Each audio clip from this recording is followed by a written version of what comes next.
Class 10th rapid revision chapter है हमारे पास में एग्रीकल्चर। इस पूरे वीडियो को देखने के बाद में आप किसान के साथ जाके खेत में मेहनत कर सकते हो, इतना सीख लोगे। क्या बोला तूने? शुरू करते हैं कि चैप्टर में है क्या ब्रॉडली। तो टाइप्स ऑफ फार्मिंग में प्रिमिटिव सबसिस्टेंस, इंटेंसिव सबसिस्टेंस और कमर्शियल फार्मिंग, ये तीन टाइप ऑफ फार्मिंग बताई जाती है। फिर अलग अलग क्रॉपिंग पैटर्न समझाए जाते हैं, राबी, खारिफ, ज़ैद। उसके बाद में मेजर क्रॉप्स शुरू होती है। तो कुछ क्रॉप्स होती है ग्रेन्स वाली, कुछ फूड क्रॉप्स होती है जो ग्रेन्स नहीं होती लेकिन हम कंज्यूम करते हैं, और फिर कुछ क्रॉप्स ऐसी होती है जो नॉन फूड क्रॉप्स होती है। ये सारी क्रॉप्स को आपको डिटेल में एक्सप्लेन किया गया है। उसके बाद में चैप्टर में जानने को मिलता है कि क्या टेक्नोलॉजिकल और इंस्टीट्यूशनल रिफॉर्म्स लाए गए एग्रीकल्चर सेक्टर को बूस्ट देने के लिए, और लास्ट में भूदान ग्रामदान मूवमेंट। ये पूरे चैप्टर की रूपरेखा है। Hello everybody, this is Digraj Singh Rajput, welcome to our channel. Types of farming में पहला टॉपिक है प्रिमिटिव सबसिस्टेंस फार्मिंग। नाम ही बता रहा है कि प्रिमिटिव तरीके से खेती की जा रही है, और जो प्रोडक्शन होगा तो खूब बम्पर प्रोडक्शन नहीं होगा, अपने जीवन यापन के लिए। तो कम पैसे कमाऊंगा ना, रब्बा मैं खुश रहूंगा। कंट्री के कुछ पार्ट्स में आज भी ट्राइबल एरियाज में प्रिमिटिव सबसिस्टेंस फार्मिंग आपको देखने को मिलती है, जहां पेड़ों को काटा जाता है, उन्हें आग लगा दी जाती है, और उसके बाद में जो राख बचती है उस राख को ही फर्टिलाइजर और मैन्योर की तरह यूज करके खेती की जाती है। कोई मॉडर्न इनपुट नहीं होते हैं। ट्राइबल्स ये इस तरह की प्रिमिटिव सबसिस्टेंस फार्मिंग को परफॉर्म करते हैं। नॉर्थ ईस्टर्न स्टेट्स में से जुमिंग कहा जाता है। कंट्री के अलग अलग हिस्सों में अलग अलग नामों से जाना जाता है। विश्व में ये जो प्रिमिटिव सबसिस्टेंस फार्मिंग है इसको अलग अलग नामों से जाना जाता है। मैंने इस पे एक वीडियो बनाया है, आप देख सकते हैं। ट्रिक है याद करने की। दूसरी सबसिस्टेंस फार्मिंग जो है वो इंटेंसिव सबसिस्टेंस फार्मिंग।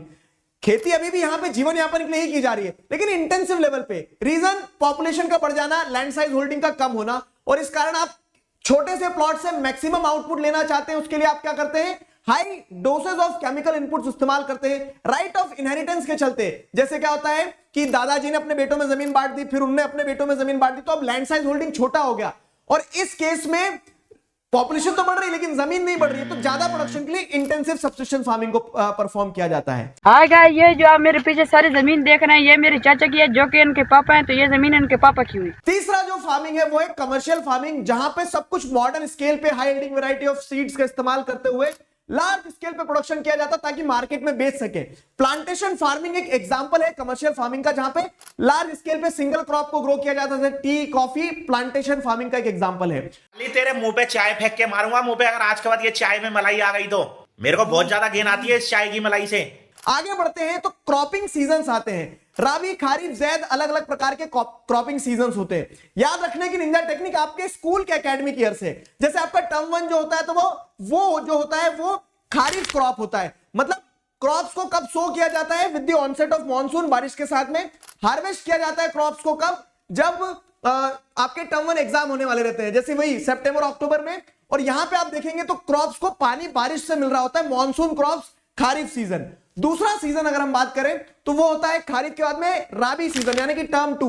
टर्म 2 में आप क्या देखते हैं कि हाँ, अक्टूबर नवंबर से पढ़ाई शुरू होती है, तो वही अक्टूबर नवंबर विंटर्स के आने के समय पे सो कर दिया जाता है सीड्स को। मार्च अप्रैल जब आपके एग्जाम खत्म होते हैं तब हार्वेस्ट कर लिया जाता है सीड्स को राबी सीजन में। खारिफ सीजन में क्रॉप्स कौन सी आएगी, तो वाटर इंटेंसिव क्रॉप्स, जैसे राइस एक एग्जांपल ध्यान रख सकते हो। राबी सीजन में क्या हो जाएगा, वीट हो जाएगा। वीट के साथ साथ में आप ग्राम्स ध्यान रख सकते हो। और तीसरा सीजन आपकी गर्मी की छुट्टी से रिलेट कर लेना, ज़ैड सीजन जो होता है क्रॉपिंग सीजन। गर्मी की छुट्टियां होती है बड़ी लंबी, हो जाते हैं बच्चे बड़े बोर। अब देखो, राबी और ज़ैड में पानी की व्यवस्था कहां से होती है, तो ट्यूबवेल्स और कैनाल्स वगैरह से। ज़ैड सीजन में वही एक शॉर्ट सीजन है, मार्च के आसपास जो क्रॉप्स को सो किया जाता है और अप्रैल मई में हार्वेस्ट कर लिया जाता है, जैसे वाटरमेलन, मस्कमेलन, कुकुम्बर और वेजिटेबल्स। तो ये तीनों सीजन है जो आपको ध्यान रखना है। अब बारी आती है मेजर क्रॉप्स की। अब मैं आपको कुछ चार्ट्स दिखाऊंगा, तो इन चार्ट्स में एक पैटर्न आइडेंटिफाई करना, और यही निंजा टेक्निक है क्रॉप्स को याद करने की। देखो, हर क्रॉप का कुछ ना कुछ एरिया रहता होगा, स्टेट रहता होगा कहां प्रोड्यूस होती है, कोई एक सीजन रहता होगा, राबी है, खारिफ है या ज़ैद है। हर क्रॉप को एक टेम्परेचर, एक रेनफॉल, ये 2 पैरामीटर्स ध्यान रख लेना। और हर क्रॉप के अंदर कुछ एक एक्स फैक्टर है। तो अगर मेजर क्रॉप्स में हम पहले फूड क्रॉप्स से स्टार्ट करें, फूड क्रॉप्स में भी ग्रेन्स से, तो पहली क्रॉप आती है आपकी राइस। यही चार्ट वाली निंजा टेक्निक इस्तेमाल करना है। आपको पता है खारिफ क्रॉप है, 25 डिग्री सेल्सियस से ज्यादा टेम्परेचर चाहिए रहता है, 100 सेंटीमीटर से ज्यादा रेनफॉल चाहिए रहता है। एरियाज की बात करें तो जो डेल्टा रीजन है, कोस्टल प्लेन्स और उसी के साथ साथ में नॉर्थ ईस्टर्न स्टेट के प्लेन एरियाज में मेजरली प्रोड्यूस होती है। कंट्री की मतलब बोल सकते हैं मोस्ट इंपॉर्टेंट क्रॉप है। India is the second largest producer. Similarly wheat, cropping season में राबी सीजन हो गया। अब अगर टेम्परेचर की बात की जाए तो during the time of sowing उसे कोल्ड टेम्परेचर चाहिए रहता है, 10 से 15 डिग्री सेल्सियस। कितनी ठंडी लग रही है भैया, ठंडी बहुत है बे। और राइपनिंग के टाइम मतलब जब वो पक रहा रहता है तो 25 से 28 डिग्री सेल्सियस ब्राइट सनशाइन चाहिए रहता है। अगर बात की जाए उसकी रेनफॉल की तो 50 से 75 सेंटीमीटर रेनफॉल में वीट ग्रो हो जाता है। Major producing area Punjab, Haryana, western Uttar Pradesh. और की पॉइंट में आप ये लिख सकते हो क्या कि सेकंड मोस्ट इंपॉर्टेंट क्रॉप है नॉर्थ ईस्टर्न इंडिया की, नॉर्थ इंडिया की अगर बात करें, नॉर्थ की, नॉर्थ वेस्ट की, तो वहां पे मेजर डाइट का पार्ट होता है। सिर पालने जो पालने 40 रोटी इतने खाइए, टोटल 80 रोटी।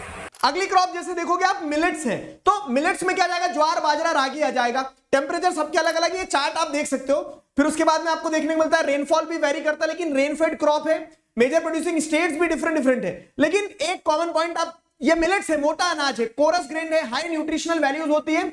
आप जैसे ज्वार की बात करोगे तो वो क्या थर्ड मोस्ट इंपॉर्टेंट क्रॉप होती है कंट्री की, ये मिलेट्स हो गया। सिमिलरली अगर मेज की बात करें तो एक खारिफ क्रॉप हो गई, 21 से 27 डिग्री सेल्सियस का टेम्परेचर चाहिए रहता है, 50 से 75 सेंटीमीटर रेनफॉल चाहिए रहती है। लार्जेस्ट प्रोड्यूसिंग स्टेट कर्नाटका हो गया। और की पॉइंट में आप लिख सकते हो कि फूड और फॉडर दोनों की तरह इस्तेमाल किया जाता है, इंसान भी खा रहे हैं, जानवर भी खा रहे हैं, अलग अलग, एक साथ नहीं।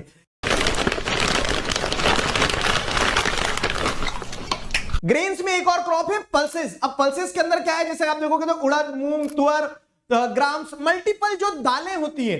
India is the largest producer and consumer of pulses. Seasons की बात करो तो ये राबी में भी होते हैं, खारिफ में भी होते हैं। अब इंडिया के लार्जेस्ट प्रोड्यूसर और कंज्यूमर होने का कारण भी है कि इंडिया में वेजिटेरियन पॉपुलेशन बहुत ज्यादा है, तो उनके लिए सोर्स ऑफ प्रोटीन यानी दाल खाओ। शादी में दाल भात खाना ठीक है।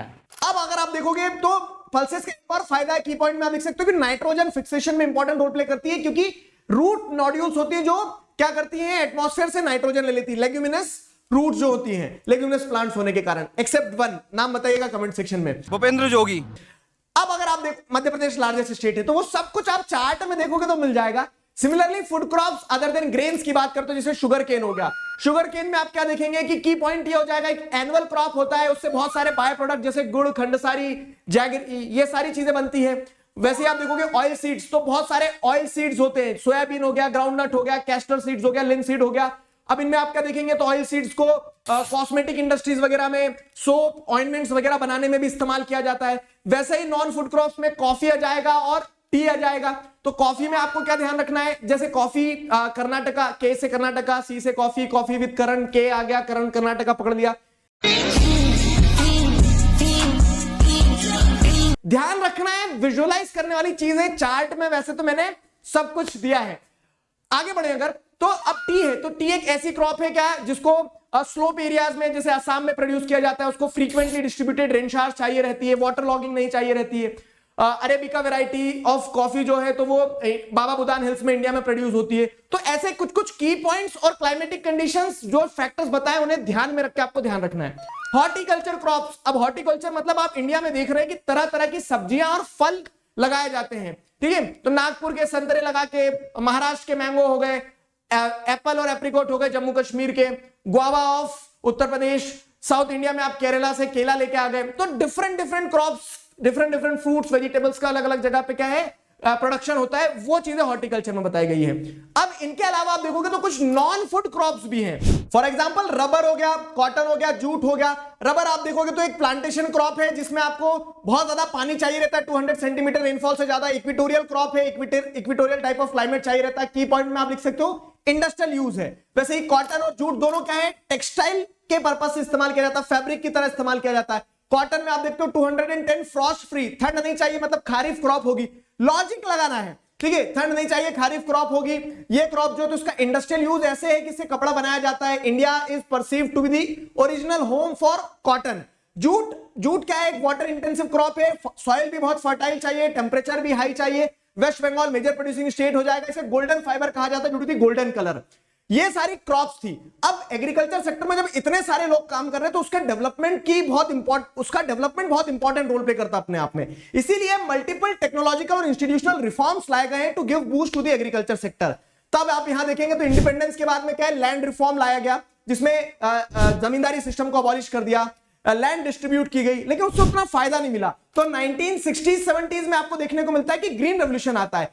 High yielding variety of seeds, pesticides, fertilisers का इस्तेमाल करके प्रोडक्शन बढ़ाया, लेकिन वो कुछ जगह तक ही सीमित रहा। इसीलिए 1980s में एक कॉम्प्रिहेंसिव लैंड डेवलपमेंट प्रोग्राम लाया गया, जिसमें टेक्नोलॉजिकल, इंस्टीट्यूशनल दोनों रिफॉर्म्स इंक्लूडेड थे, जहां पे किसानों को लोन दिया जाएगा, उनकी क्रॉप्स को इंश्योर किया जाएगा अगेंस्ट ड्रॉट, फ्लड, फायर, और सस्ते दामों पे लोन मिल सके। केसीसी, किसान क्रेडिट कार्ड स्कीम लाए गए, पर्सनल एक्सीडेंटल इंश्योरेंस स्कीम, पैस वगैरह इंट्रोड्यूस किया गया, स्पेशल वेदर बुलेटिन चलाए गए ताकि ये बताया जा सके कब क्या मौसम में सब्सिडी दी जाने लगी, मिनिमम सपोर्ट प्राइस प्रोवाइड किया गया। तो ये सारे रिफॉर्म्स लाए गए किसानों के अपलिफ्टमेंट के लिए। लास्ट टॉपिक है भूदान ग्रामदान मूवमेंट। कहानी बड़ी सिंपल है। महात्मा गांधी के स्पिरिचुअल हाई थे विनोबा भावे। वो महात्मा गांधी की डेथ के बाद गांव-गांव जाते थे, लोगों से मिलते थे, कनेक्ट करते थे। तभी कुछ विलेजर्स पोचमपल्ली आंध्र प्रदेश में उनके पास आते हैं, लैंडलेस विलेजर्स थे। वो बोलते हैं कि हमारे पास जमीन नहीं है। तो विनोबा भावे ने बोला मैं कहां से दे दूं तुम्हें। लेकिन तभी क्या होता है कि एक लैंडलॉर्ड जो थे श्री रामचंद्र रेड्डी, वो खड़े होते हैं और अपनी 80 एकड़ जमीन 80 किसानों में बांट देते हैं। यहां से भूदान स्टार्ट होता है, भूमि का दान देना। सिमिलरली बड़े बड़े जमींदारों ने गांव के गांव दान दे दिए और ये ग्रामदान कहलाया। तो this was Bhoodan Gramdan movement, bloodless revolution, एक क्रांति आ गई। This was the whole chapter. I hope you guys enjoyed it. Full chapter explanation इसी चैनल पे आपको मिल जाएगा। अभी के लिए साइन ऑफ करता हूं। Signing off with this, together we can, we will. Thank you very much.